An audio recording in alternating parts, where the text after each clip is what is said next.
Hello everyone, welcome to RK tutorial. Friends, ఈరోజు వార్తల్లో ఉన్న అన్ని ముఖ్యమైన అంశాలని మనం ఈ రోజులో డిస్కస్ చేయడం జరుగుతుందండి. అందులో ముఖ్యంగా ఏపీపీఎస్సీ నుంచి ఒక ముఖ్యమైన అప్డేట్ రావడం అయితే జరిగింది ఫ్రెండ్స్. నెక్స్ట్ టెట్ ఫలితాలపై అప్డేట్ అయితే రావడం జరిగింది. నెక్స్ట్ ఏపీపీఎస్సీ గ్రూప్ 1 కోర్టు తీర్పు ఏ విధంగా ఉంది అనే వివరాలు కూడా మనం ఈ వీడియోలో చూద్దాము. సో గాయస్, మరి హోలీ సందర్భంగా మన యాప్లో అన్ని కోర్సులపైన భారీ ఆఫర్స్లు అయితే తీసుకురావడం జరిగిందండి. ఒకసారి యాప్ డౌన్లోడ్ చేసుకుని డెమో చూసి మీకు కావాల్సినటువంటి తెలంగాణ, ఆంధ్రప్రదేశ్, సెంట్రల్ అన్ని ఉద్యోగాలకు సంబంధించిన కోర్సులు ఉన్నాయి, ఒకసారి చూడండి. హే గాయస్, మన ఆర్కే ట్యుటోరియల్ యాప్లో కోర్స్ పర్చేజ్ చేసే విధానము కొంతవరకు చేంజ్ కావడం అయితే జరిగిందండి. సో దాన్ని దృష్టిలో ఉంచుకొని చాలామంది అభ్యర్థులు అడుగుతున్నారు. మీ డౌట్స్కి క్లారిఫికేషన్ అయితే వస్తుందండి. సో మన యాప్లో తెలంగాణ, ఆంధ్రప్రదేశ్, సెంట్రల్ ఉద్యోగాలకు సంబంధించి అన్ని కోర్సెస్ అందుబాటులో ఉన్నాయండి. సో చాలా తక్కువ కాస్ట్లో అందుబాటులో ఉన్నాయి.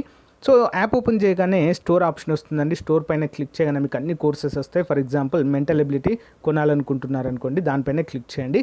క్లిక్ చేయగానే మీకు ఇక్కడ ఐ ఆమ్ ఇంట్రెస్టెడ్ అని కనిపిస్తుందండి. దీనిపైన క్లిక్ చేయండి. క్లిక్ చేయగానే మీకు వెంటనే ఒక మెసేజ్ అనేది మీ వాట్సాప్కి ప్లస్ మీరు వాట్సాప్ నెంబర్తో లాగిన్ అయితే వాట్సాప్కి వస్తుంది. నార్మల్ నెంబర్తో అయితే మొబైల్ నెంబర్కి మెసేజ్ అయితే వస్తుంది. ఓకేనా?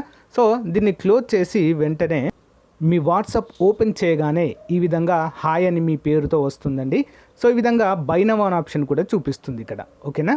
సో ఏ కోర్స్ మీరు కొనాలనుకుంటున్నారో దేనిపైన క్లిక్ చేస్తారో కూడా చూపిస్తుంది. సో ఇక్కడ బై నౌ అనే ఆప్షన్ పైన క్లిక్ చేయండి ఫ్రెండ్స్. సో దానిపైన క్లిక్ చేయగానే మీకు డైరెక్ట్గా ఓపెన్ అవుతుందండి. ఓకేనా? పేమెంట్ గేట్వే ఓపెన్ అవుతుంది. ఇక్కడ నుంచి మీరు గూగుల్ పే కానీ, ఫోన్పే కానీ, సో డైరెక్ట్ ఇంటర్నెట్ బ్యాంకింగ్ ద్వారా కూడా కోర్స్ అయితే పర్చేజ్ చేయవచ్చు. చూడండి, ఇక్కడ పే నౌ అనగానే పే నౌ అయిపోతుంది.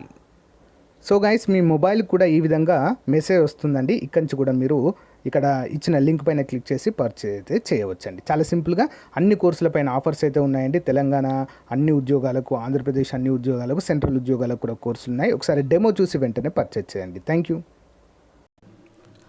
మొదటి అప్డేట్ చూసినట్లయితే ఏపీపీఎస్సీ దరఖాస్తు లేకుండానే గ్రూప్ 1 మార్కుల వెల్లడి అంటూ ఒక అప్డేట్ అయితే ఉంది. గ్రూప్ 1 మార్కుల వెల్లడి విధానంలో ఏపీపీఎస్సీ మార్పు చేసింది. 2022 నోటిఫికేషన్లో పేర్కొన్న దానికంటే 7 నెలలు ఆలస్యంగా అది దరఖాస్తు చేసిన వారికే మార్కులు తెలియజేయబరుస్తామన్న ఏపీపీఎస్సీ ప్రకటనపై విమర్శలు చెలరేగిన విషయం తెలిసిందే. దీంతో వారం రోజుల్లో తామే మార్కుల మెమోలను వెబ్సైట్లో అందుబాటులోకి తెస్తామని గురువారం మార్చి 21 ఒక ప్రకటనలో పేర్కొంది. మరి ఎవరి దరఖాస్తు చేయనక్కర్లేదని సూచించింది. అభ్యర్థులు వన్ టైం ప్రొఫైల్ రిజిస్ట్రేషన్ ఆధారంగా మాత్రమే మార్కుల మెమరాండంలోని వివరాలను తెలుసుకోవచ్చని షరతు పెట్టింది. ఈ విధానంపై అభ్యర్థులకు వచ్చిన మార్కులు అందరికీ తెలిసే అవకాశము లేదు. అంటే ఎవరికి ఎన్ని మార్కులు వచ్చాయని చెప్పేసి ప్రకటించడానికి ఏపీపీఎస్సీ ఫైనల్గా నిర్ణయించడం అయితే ఇక్కడ మనము చూడవచ్చు. ఓకేనా? ఇంపార్టెంట్ అండి, ఇది అందరూ కూడా గమనించాలి. నెక్స్ట్, టెట్ ఫలితాలపై ఉత్కంఠ. ఎన్నికల కమిషన్ చేతుల్లోకి టెట్ డిఎస్సి అనుమతి కోసం విద్యాశాఖ ఎదురు చూపు అంటూ తెలుస్తుంది. మరి ఉపాధ్యాయ విద్యార్హత పరీక్ష అయినటువంటి ఏపీ టెట్ 2024 ఫలితాలపై ఉత్కంఠ నెలకొంది. డిఎస్సి పరీక్షల నిర్వహణ ఇదే తీరుగా ఉంది. మరి ఎన్నికల షెడ్యూల్కు ముందు రాష్ట్ర ప్రభుత్వం హడావిడిగా ఈ నోటిఫికేషన్ విడుదల చేయడంతోనే ఈ దుస్థితి నెలకొంది. దీంతో ఎన్నికల కమిషన్ అనుమతి కోసం విద్యాశాఖ ఎదురు చూస్తుంది. టెట్ డిఎస్సి పరీక్షల మధ్య తక్కువ వ్యవధి ఉండడం, హెచ్జిటి పోస్టులకు బీఈడీ వాళ్ళు అనర్హులని హైకోర్టు తేల్చి చెప్పడంతో ఈ రెండు అంశాల ప్రభావం పరీక్షలపై సిద్ధమవుతున్న అభ్యర్థులపై పడింది. మరి ఎన్నికల షెడ్యూల్ విడుదల కావడంతో ఇప్పుడు టెట్ ఫలితాల విడుదల, డిఎస్సి నిర్వహణ అంశం ఎన్నికల కమిషన్ చేతిలోకి వెళ్ళిపోయింది. మరి అక్కడ నుంచే స్పష్టత వచ్చాకే టెట్ ఫలితాలు విడుదల చేస్తామని అధికారులు వెబ్సైట్లో అప్డేట్ చేయడం అయితే జరిగిందండి. ఓకేనా? టెట్ ఫలితాల విడుదల మరి ఎలక్షన్ కమిషన్ చేతిలోనే ఉంది. వాళ్ళు అనుమతి ఇచ్చాకే విడుదల చేస్తామంటూ చాలా క్లారిటీగా వెబ్సైట్లో ప్రకటించడాన్ని మనమైతే చూడవచ్చు. నెక్స్ట్, ఆ ఉద్యోగులను తొలగించవద్దు. 2018 గ్రూప్ 1 కేసులో హైకోర్టు ఆదేశం అండి.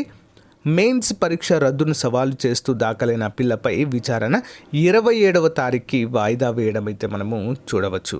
ప్రజెంట్ అయితే వర్క్ చేస్తున్న గ్రూప్ 1 అధికారులను ఎవరు కూడా తొలగించాల్సిన అవసరం లేదు అని చెప్పేసి తేల్చి చెప్పడం అయితే ఇక్కడ మనము చూడవచ్చు. ఓకే, సో గైస్, ఇది ఈ రోజుకు సంబంధించినటువంటి చిన్న అప్డేట్ అండి. సో ప్రతిరోజు కూడా ఇలాంటి లేటెస్ట్ అప్డేట్ ఎప్పటికప్పుడు మనకు తెలియజేస్తూనే ఉంటాను. కొత్తగా చూస్తున్న వారు తప్పకుండా మన ఛానల్ ఫాలో అవ్వండి. Thank you guys, thank you for support. By.